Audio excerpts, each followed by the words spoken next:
The David Pakman Show at davidpakman.com.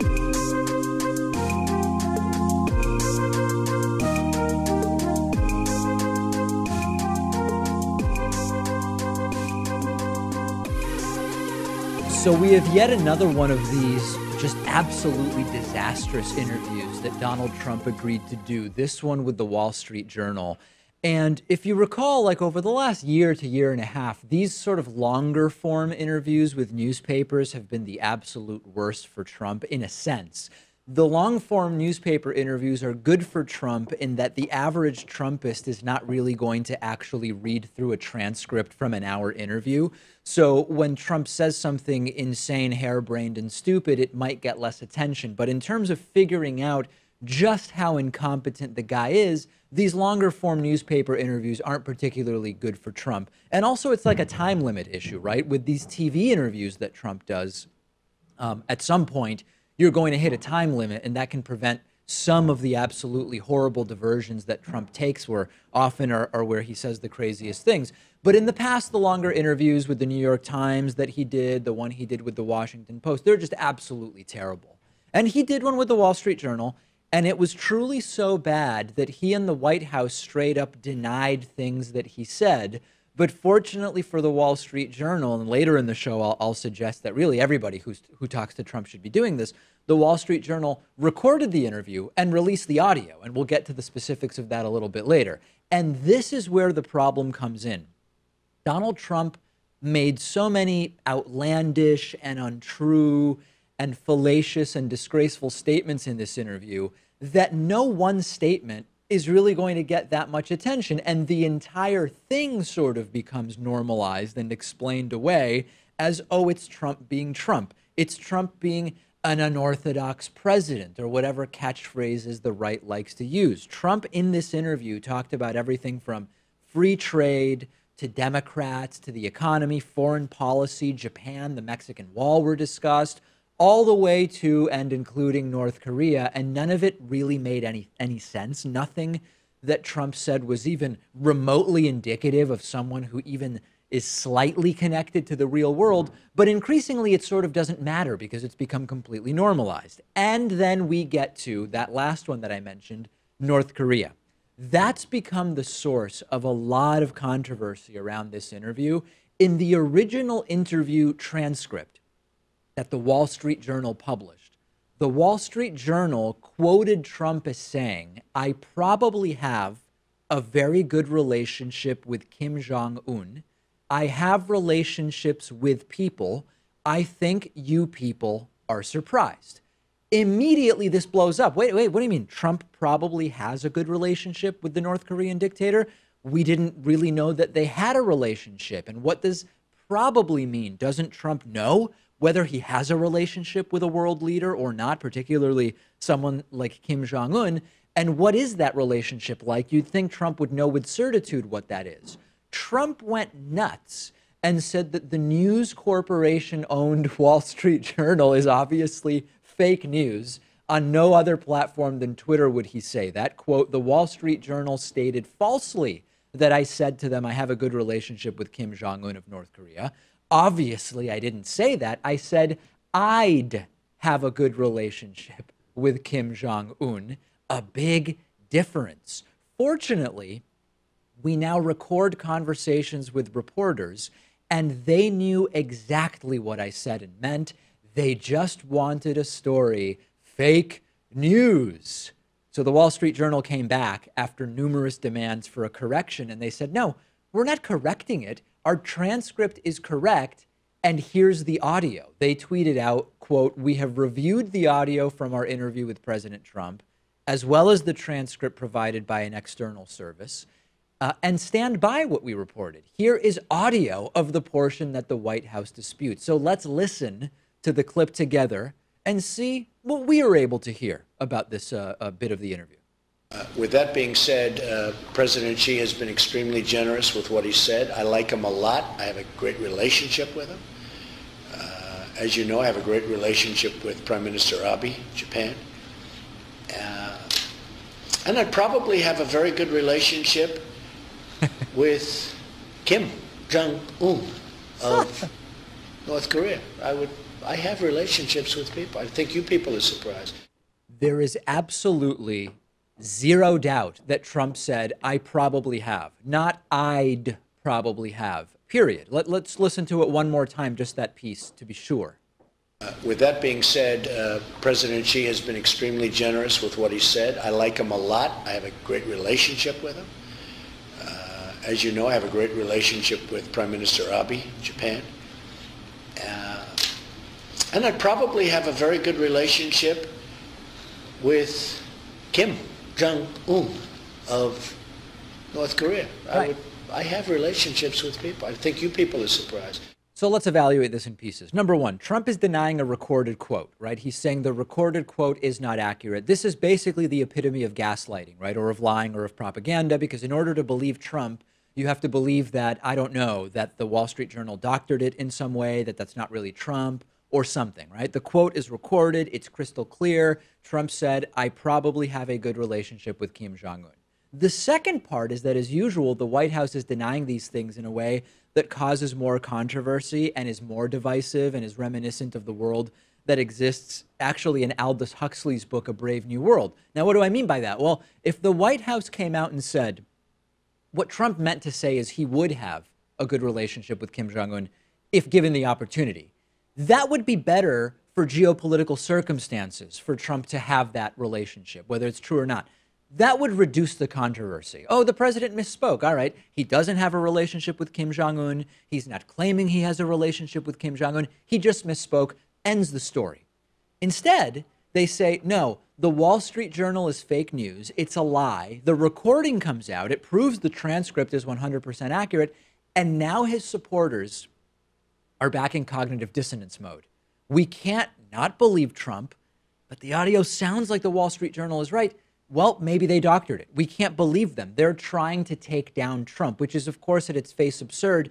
If you were to doctor audio to make Trump look bad, you would do it on something way worse than just, I have a good relationship. I probably have a good relationship with Kim Jong-un. Whether it's strategy or just the result of Trump's narcissistic bluster, this forces Trump supporters to pick sides and plant their feet and dig their heads in the sand even more. Yeah, and when you go out of your way to call the Wall Street Journal fake news, you have to be accurate about that. I mean, you can't have that be proved wrong. But I think the Trump supporters will try to rationalize this by saying, well, Trump was obviously wiretapped here. He didn't consent to this recording. Right, which, of course, if it took place in Washington, D.C., wouldn't be relevant because it's a one-party consent state, and if at least one party knows that a recording is being made. Now, Trump is also saying that they are recording all conversations with reporters. And they've put out a transcript that is much more difficult to hear, I think. But it's the same transcript. He clearly said this.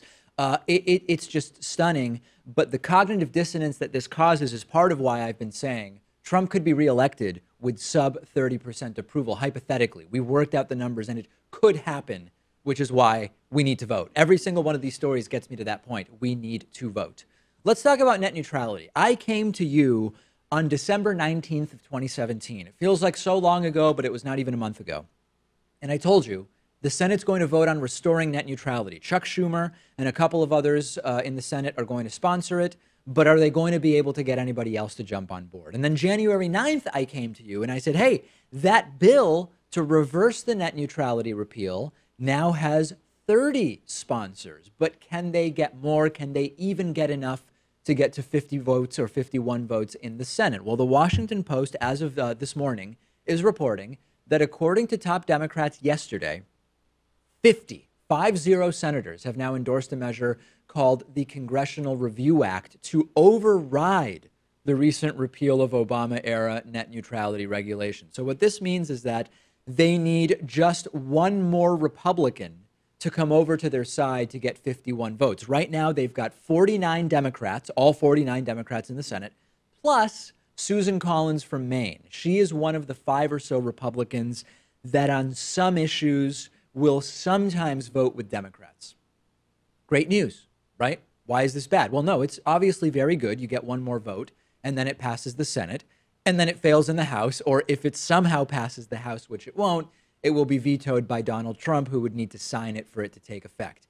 If Jesus Christ himself showed up and said, hey, yes, I am the Jewish carpenter in the sky that you guys have been talking about for a couple thousand years. I was born to a virgin, and I want net neutrality. Republicans in the House would still probably say, nah, we misunderstood Jesus. We're not voting for They would it. have to check with the president first. Yeah, like who was it that said that? Some Trump supporter on CNN. Yeah, he's like, even if Jesus told me X and Trump told me Y, I would double check with Trump to see whether it's X or Y. So even Susan Collins's vote for this is a safe one. Her district on many issues is sort of to the left of the more extreme Republican Party. She can sign on to this knowing, number one, it's never going to pass, and number two, it will probably be good for her politically. But what is the mechanism that is at play here? Why is it that Democrats are doing this if ultimately it's up to Trump whether it gets signed into law or not? Well, the way it works is that any agency that's independent, FCC is one of those, they make a decision, and elected officials get 60 days, 60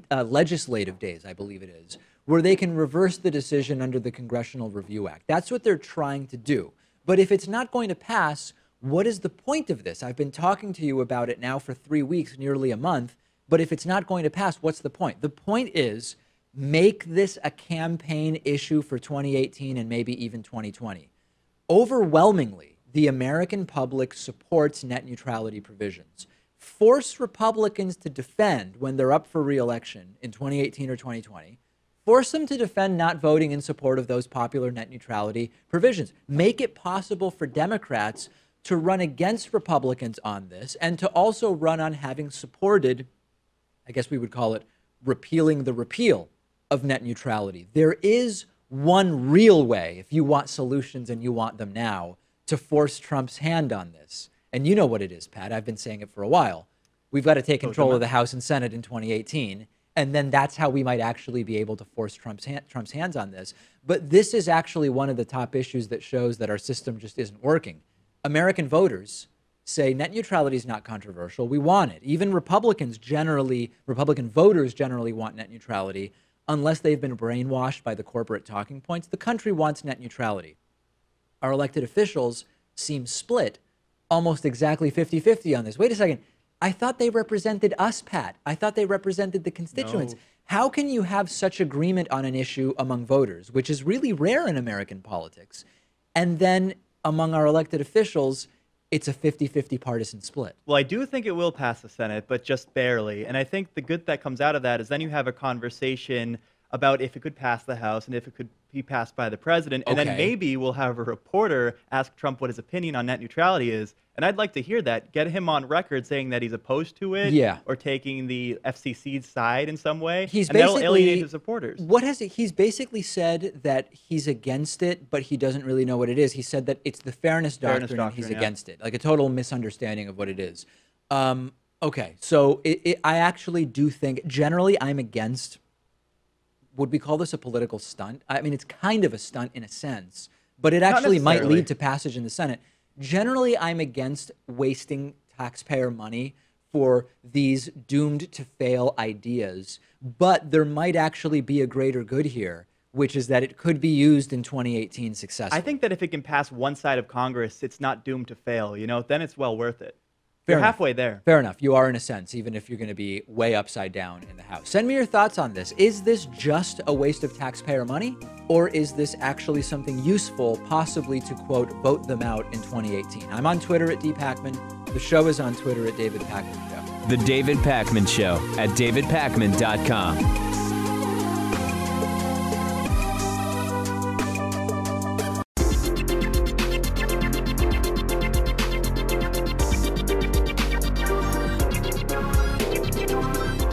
The David Pacman Show at davidpacman.com.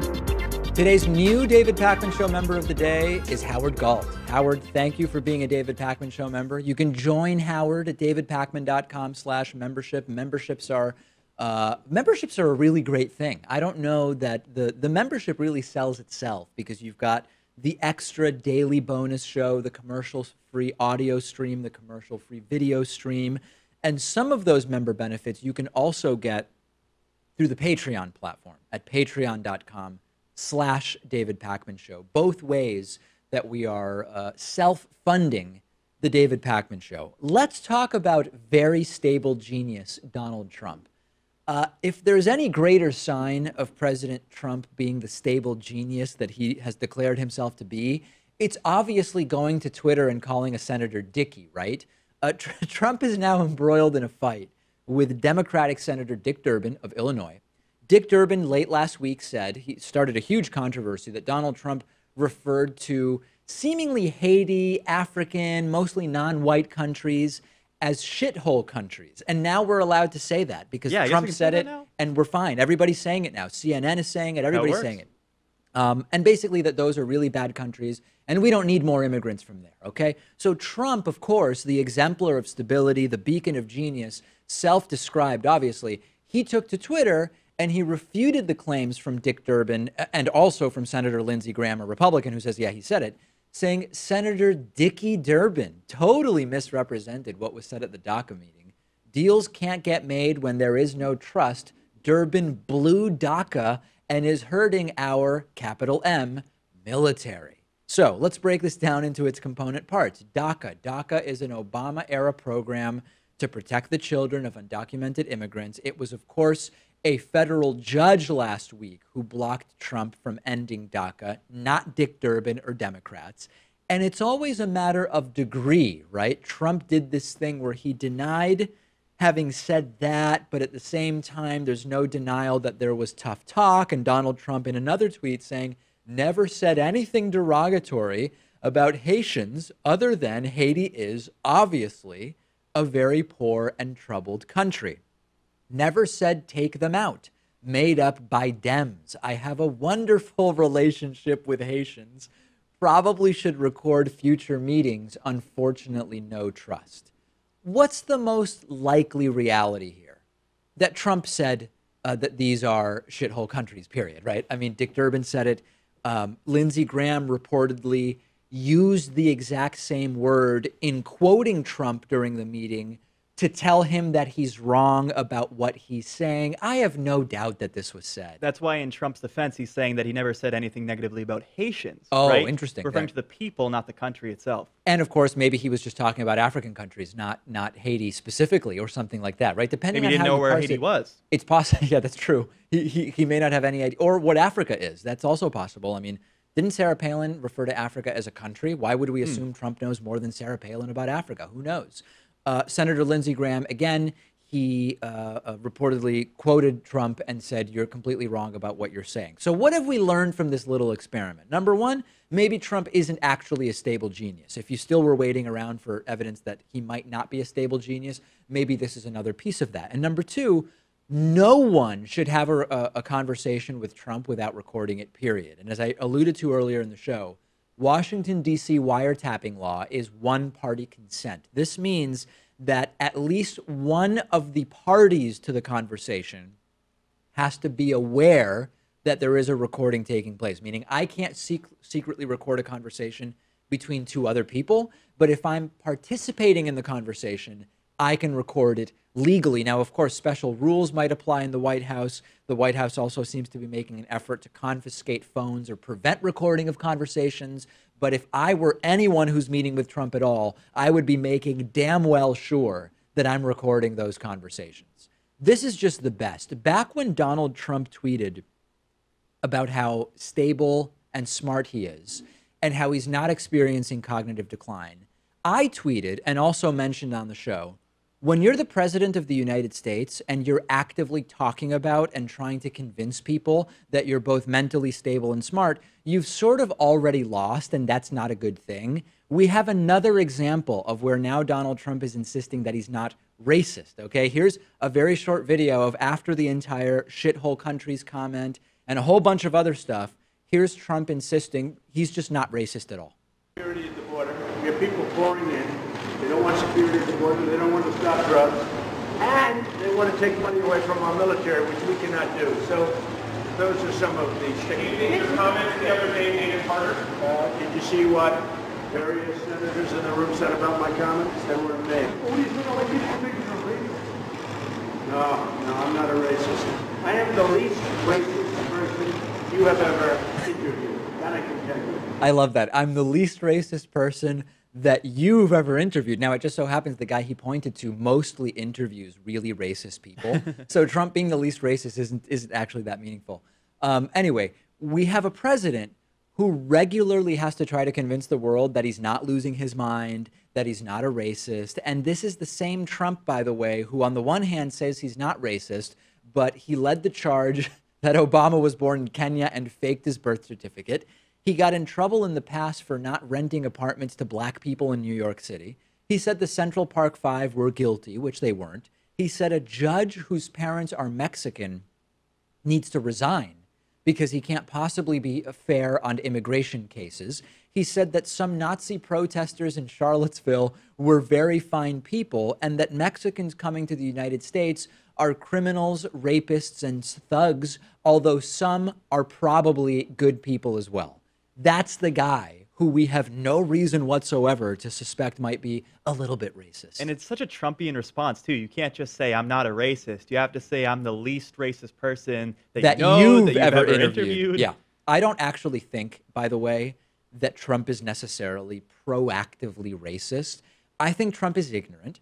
I think he grew up in such privileged circumstances that a lot of this stuff, these stereotypes, he believes on the basis of ignorance. Now, that's not a defense, right? Because the impact of whatever policies Trump would favor as a result of that ignorance would still be disastrous, and so I have to criticize them. But that I think that that's more what's going on here. And by the way, even saying I'm not racist, I'm the least racist person, anyone who lives in the world in a sort of normal way harbors some race-related stereotypes. And stereotypes exist at least in part because there's so many people in the world, right?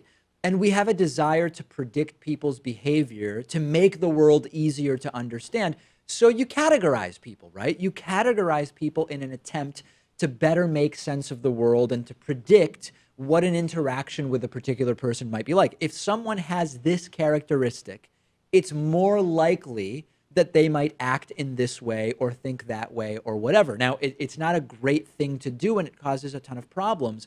But the idea of saying, I'm just not racist, it also shows Trump's totally disconnected sort of from the realities of being a human on this planet. And that's where you have to be open to contradictory evidence, right? The way we know behavioral psychology works, oftentimes when people are presented with or they see contradictory evidence, they sometimes become more ingrained in their beliefs, right? When you see that Jewish person who's not cheap, you assume, well, that person is the exception, but as a general, my rule still works. And to use Trump's example about Mexicans being rapists and criminals, if you hear about a group of Mexicans that has absolutely no connection whatsoever to rape or criminality, they must be the exception. But generally speaking, you've still got to have your guard up the way Donald Trump is suggesting. So the entire I'm not racist thing, aside from just being yet another embarrassment by Trump on the international stage, if you want to talk about race relations and stereotypes and prejudice and racism, I'm not racist is a sort of meaningless non-starter. It's completely unproductive in every way. Yeah, and what you just laid out was exemplified by his announcement that he was running for president when he said that some Mexicans are good people, right? But the vast majority of them are rapists and criminals. Yes, effectively. He's providing that exception. Yes, but it's still not changing what the overall immigration policy should be, I guess. Like his view on the immigration policy should be the same, although there's probably exceptions to this rule. It's supposed to be that by rule, they're good people, and then there are exceptions to that, which are the bad people. Like with any group that you would imagine could be categorized. So anyway, another Trump embarrassment on the national stage. I told you earlier last week that Donald Trump would be having a medical exam to prove his fitness and stability and maybe even his stable genius level, although he probably had no idea that the test he was going to have was not going to prove whether or not he was a genius. I also told you last week that the exam would prove absolutely nothing because it's basically a physical exam with some verbal questions, again, that relate to physical health, like the amount and nature of Trump's sexual activity or whatever. It's not one way or the other going to prove or disprove Trump's cognitive abilities and fitness to serve as president. The exam was scheduled for last Friday, and according to a note released by the White House, the exam happened, and it went just absolutely incredibly well, exactly as we predicted the note from the White House would say. The problem is that the doctor's note that Trump released might well be fake. Why does it appear to be fake? Well, the doctor who supposedly wrote the note misspelled his own name. The White House doctor is Ronny Jackson, spelled Ronny. Here's a note from 2014 under President Obama, and you can see it's a memo prepared for Jay Carney, the assistant to the president and White House press secretary, in June of 2014. And it is from Ronny L. Jackson, Ronny, MD, FAAEM. The note released by the White House has this exact same doctor spelling his name Ronnie, Ronnie. Here is a clip from the Rachel Maddow program on MSNBC. In the straight, the White House says, this is what White House physician Rear Admiral Ronny Jackson said about the president's physical today. Quote, the president's physical exam today at Walter Reed National Military Medical Center went exceptionally well. The president is in excellent health, and I look forward to briefing some of the details on Tuesday. Right. And then right at the end of that statement from the White House, they put his name on it, Dr. Ronny Jackson. You know what?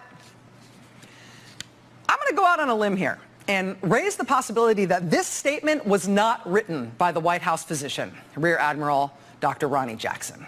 And I'm not going to say that because of the assertions about how exceptionally well the president's physical went or how excellent his health is. I'm not basing my skepticism about the authorship of this statement on the Trumpiness of the statement itself.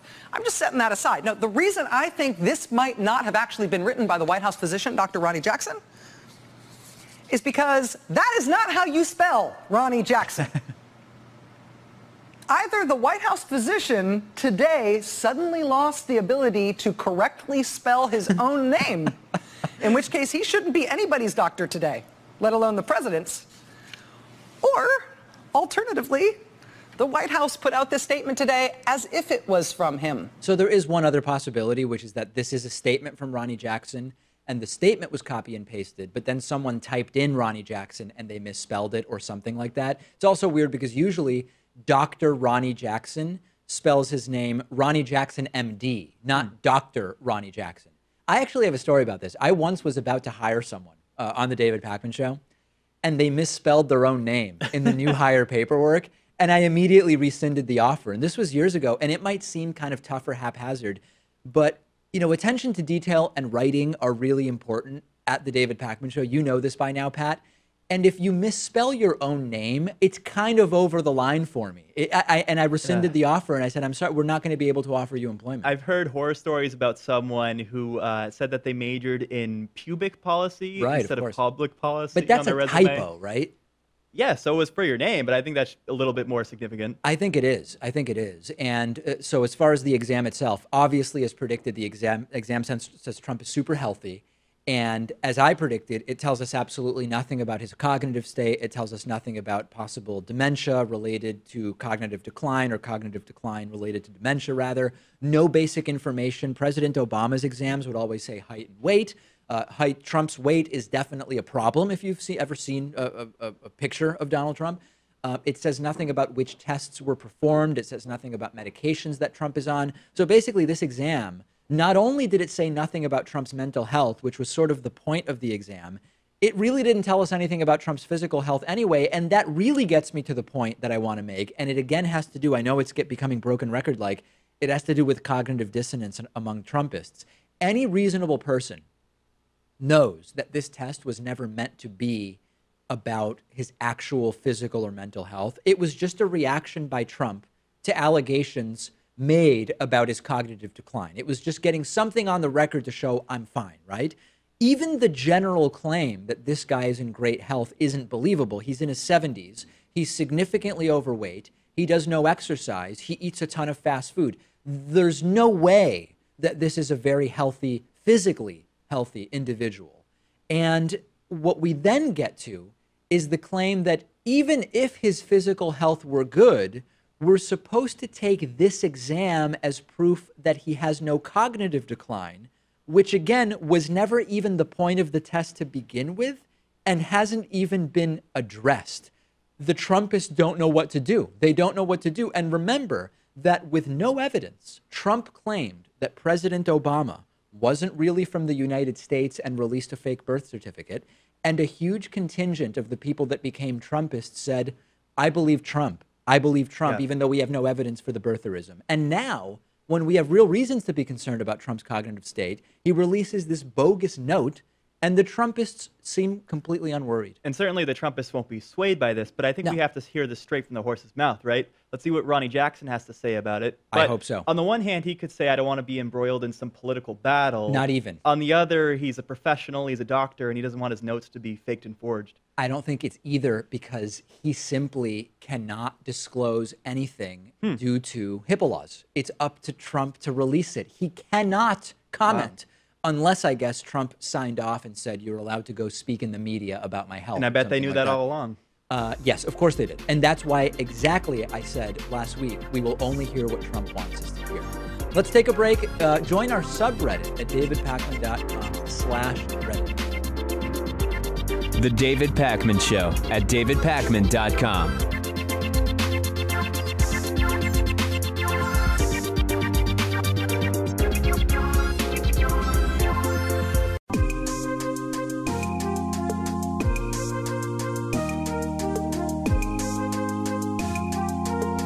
Welcome back to the David Pakman Show.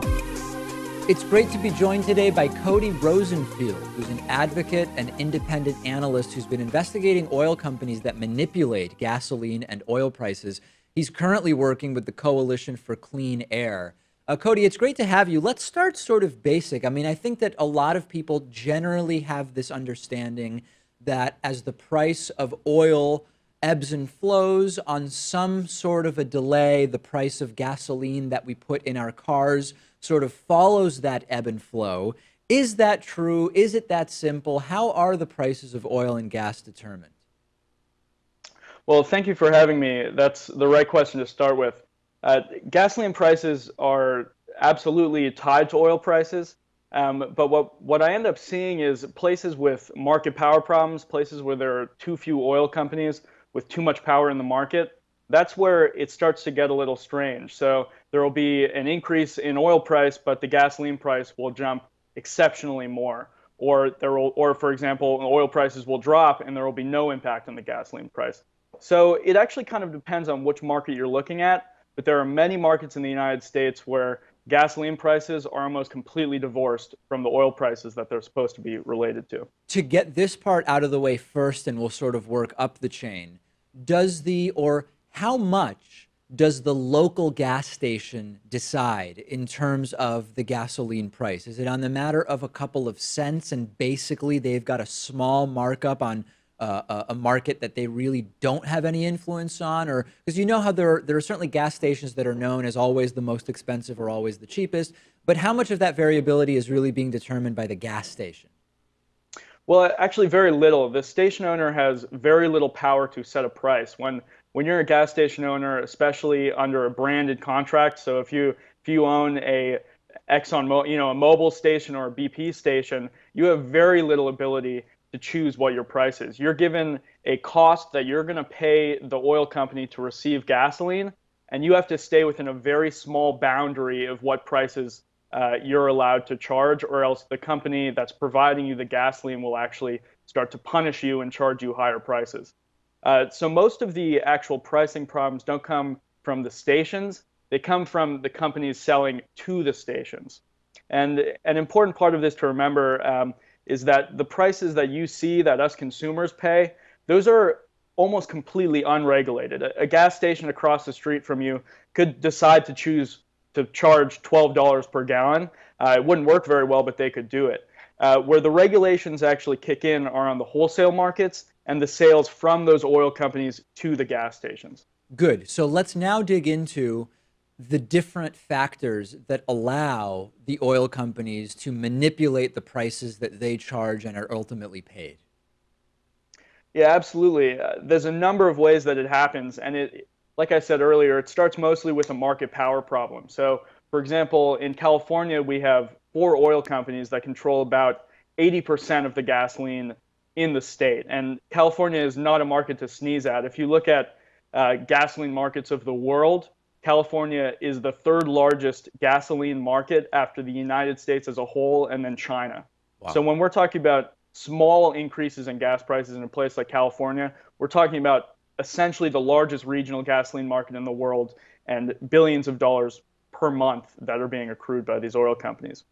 So it starts usually with there being too few companies, and then from there are a number of tactics they can use, from manipulating refinery schedules when they're going online and offline, all the way to ships being parked offshore and intentionally confusing traders in that market to cause the price either to raise or lower. Yeah, the ships parked offshore to me was reminiscent of what's going on in the diamond industry. And my audience knows I am significantly opposed to the entire practices of the diamond industry, and this idea that at least part of why there's an argument to be made for the high cost of diamonds is limited supply, but that's an artificially limited supply that we know there are significant amounts of diamonds that are just kept sort of outside of the known or at least quantifiable supply. Am I wrong that that's very similar to what's going on with oil? No, it's absolutely similar. There's a monopoly in the diamond industry, and that's why diamonds are worth anything more than another stone. But with oil is similar in that it also very naturally draws market power and monopoly problems.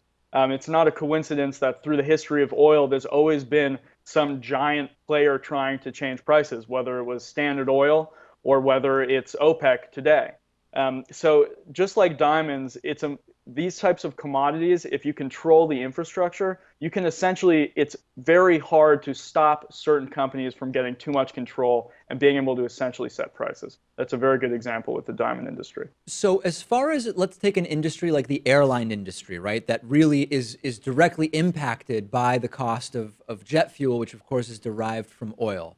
There's sometimes the perception from the air traveler that as the price of oil and jet fuel goes up, the fuel surcharge on tickets seems to go up in proportion, or maybe even above and beyond what one might imagine it should.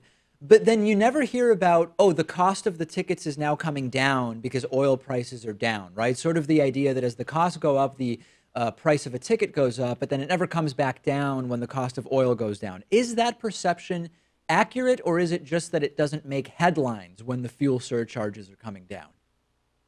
It's probably, the truth is probably in the middle of there. There is always in commodity markets a concept of rising like a rocket and dropping like a feather. Right. So you see a little problem on an oil market and suddenly the price explodes, but it takes 7 months for the price to lower back to where it was. When it comes to the jet fuel industry, obviously jet fuel has a lot of similar problems to the gasoline and oil manipulation. As far as how exactly it connects to prices for flying, I haven't done that exact research, but there is definitely, as you said, a correlation between it going up but not going down when prices change. So talk a little bit about regulation around the manipulation of prices. I mean, certainly the oil companies would say, no, listen, what people like Cody accused us of doing, we can't really do because of this regulation and that regulation. But is there anything to that, or are those regulations basically designed in a way where they can be circumvented? Well, actually, we have a number of extremely strong regulations. The problem is there has been almost no interest by federal or state regulators to actually utilize the strong regulations we have. So in 2008, when gasoline prices exploded to near $5 in some parts of the country, President Obama created a task force specifically to look at gasoline prices, and they were never heard from again after the press conference. Not that anything happened to them, but they never did another meeting after the initial press conference. And actually, the Federal Trade Commission has regulations that are extremely strong regarding wholesale trades for gasoline and oil. But the problem is they've actually never even utilized their own rule that they invented. So while there are strong regulations, I've always found that the problem is regulators either are too intimidated to actually use them, or there's such a barrier to beginning to do this investigative work because it's so expensive to find the data, or they don't know the industry well enough, that really keeps the regulators from getting involved.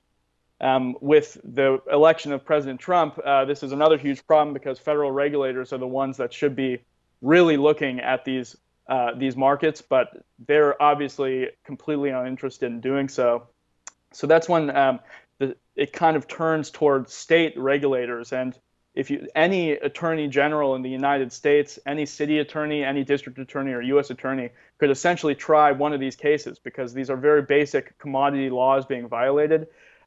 It's mostly just trying to actually get a politician or an elected or an appointed official to be interested in doing the work. Yeah, really no political will to do it is what it seems like. Cody, if people have leads for you, what's the best way for people to get in touch? Well, they can reach out to me a number of ways. There's a small network of people who work on this investigative issue from all across the world. And the way to get involved would be to email oilpriceinvestigation@gmail.com. That'd be the best place for them to go. We've been speaking with Cody Rosenfield. He's an advocate and independent analyst who's been investigating oil companies that manipulate gas and oil prices, currently working with the Coalition for Clean Air. Cody, thanks a lot for talking to us about this. Yeah, of course. Thank you for having me. The David Pakman Show at davidpakman.com.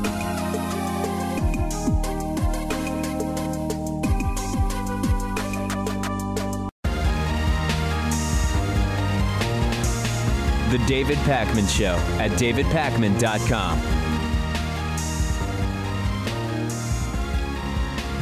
This is a funny little side story about Donald Trump that just serves as a good opportunity to remind everybody in the audience about what's really an undeniable reality, which is that most welfare recipients in the United States are white people.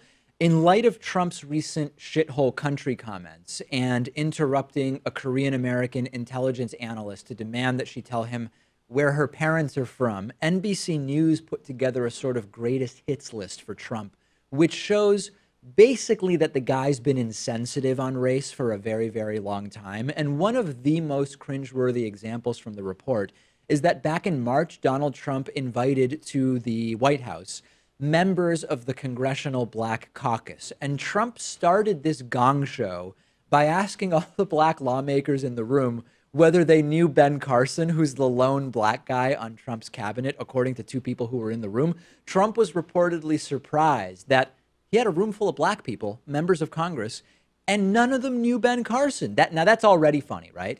But then later in this meeting with the Congressional Black Caucus, the topic turns to the cutting of welfare programs. And one of the members of the Congressional Black Caucus said that, hey, listen, if you cut welfare programs, that's going to hurt my constituents, quote, not all of whom are black.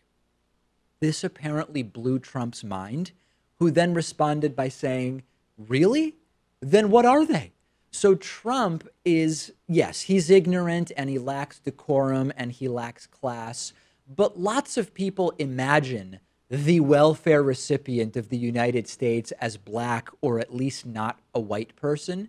And statistically, welfare recipients are most likely to be white. White people are the biggest recipients of aid from programs like TANF, which is often what people talk about when they're saying welfare. That's what they're talking about. Also applies to SNAP, food stamp benefits. White people without college degrees in particular, age 18 to 64, are the biggest recipients of these programs. So before we move on from the Trump part, Trump really wants to do welfare reform. Very important. He's a fiscal conservative. And meanwhile, he thinks most welfare recipients are black. This shouldn't change anything, right? What I mean is, in an ideal world, you wouldn't decide to cut or boost welfare based on the racial makeup of the recipients. But it's another example of Trump's bluster and arrogance on issues that he knows nothing about. This is the result of Trump being glued to the dog whistling of Fox News for what is probably over a decade at this point. And it's not a coincidence that people like Trump have this association between welfare and black people. That is a feature, not a bug, is the phrase I like to apply to it. It's by design, right? And it relates to these coherent narratives that humans look for and why facts often don't change people's minds. Dissonant facts, I mentioned this earlier in the show, dissonant facts become exceptions to the rules rather than changing people's views of what the rules are. And then, by the way, personal welfare aside, of course, most government handouts, subsidies, and benefits are going to rich people and to big corporations, particularly under Donald Trump's plan. So just another embarrassing day in the era of Trump with the entire shithole country's comments. But if there's any upside to it, it's that it has triggered all sorts of other stories and anecdotes about Trump that were previously unknown, and each is more concerning than the last. This is sort of a weird segue. This actually would be a weird segue no matter what the last story was. But I need to talk to you about male sex robots. We've talked about sex robots before, and usually the conversation is about the legality of the sex robots or the psychological impact or the cultural and societal influence that sex robots might have. How would sex robots affect relationships, or a conversation about the technology underlying a sex robot itself. That's usually what we talk about when we talk about sex robots. This is not one of those conversations.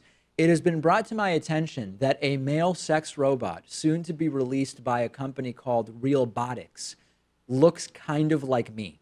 Its name is Nate, and we have a picture up on the screen for our audience.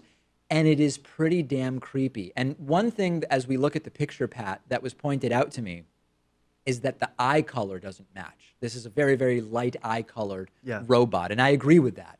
But there is definitely some kind of weird resemblance to me. It's not a perfect match, and it's very, very odd. The hairstyle may resemble you, but 10 years ago, perhaps. Ah, okay. Before it was controlled. Yeah, before the advent of hair products. This reminds me of a Seinfeld episode, and I don't know if you've seen this one yet, Pat. You're working your way through the Seinfeld series. Yes. There's one where there's a clothing store mannequin that looks a lot like Elaine. And there's this whole thing where I think Kramer goes in to steal it or something like that.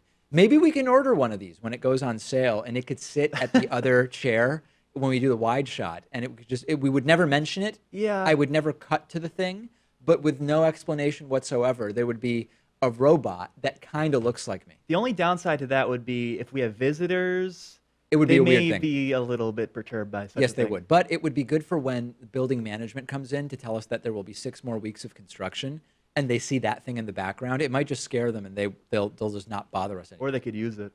Or they could use it. Who knows? Anyway, in case you're curious, there's a recent report from Vice which says that the technology is definitely still in its infancy, the male sex robot. The female sex robot is moving ahead very, very quickly. Oh, okay. Although the male sex robot technology is still, there's still logistical issues to be sorted out. Yeah, I can imagine the anatomical reasons why. Yeah, there's sexual function issues and some other stuff that needs to be sorted out. But anyway, this is the Nate model, which is weird because Natan is my brother's name, which is, of course, like the Hebrew/Spanish version of Nathan, the nickname for which is Nate. And it just imagine for a second that the designer said, I'm going to make it look like David Pakman, but we'll put his brother's name on it. So like we'll kind of know that it's based on him, but it won't really have his name. Yeah, and now I want there to be a male sex robot in my likeness too. Yeah. Well, I'll talk to Play-Doh about developing one. Let's go to your voicemails. 219-2David P. We have a voicemail today about what is the voicemail about voter today? Fraud. Oh, voter fraud. Yeah. Okay. Let me set this up. I feel like I speak clearly on the program, like I make my positions clearly known, and every once in a while I will get an email from someone who has so misunderstood my position on an issue that I start to question my ability to communicate effectively. I really do. And this one is about voter fraud. Take a listen to this one. David, it's very disappointing that you have bought in to the voter fraud lie. It's been proven for years, for at least a decade, that voter fraud is not a problem. In this 2016, the few people that voted twice voted for Trump. I know. So, of course, that won't be mentioned. Of course it's mentioned. Yeah. I've been talking for years about the fact that in-person voter fraud is not a problem. I am trying to think back. I don't know how someone could come away with this impression that my view is that in-person voter fraud is an issue. Voter suppression is the issue. Voter fraud is not an issue, but it's used to suppress the vote. Yeah, and we did a story about this last week, and I literally made the point that from 2016, the few instances of voter fraud were from Trump supporters, and then we talked about that. Yes, it's Republicans trying to prove how easy it is to get away with this, and it's never easy to get away with it. That's exactly what we've been talking about. I apologize to the entire audience if I am ever less than clear on issues that I'm passionate about, if it is confusing, but I hope most of the audience knows my position on this. We've got a great bonus show for you today. I'm out of time, but trust me, folks, this is a good bonus show. Get access at davidpakman.com/. The David Pakman Show at davidpakman.com.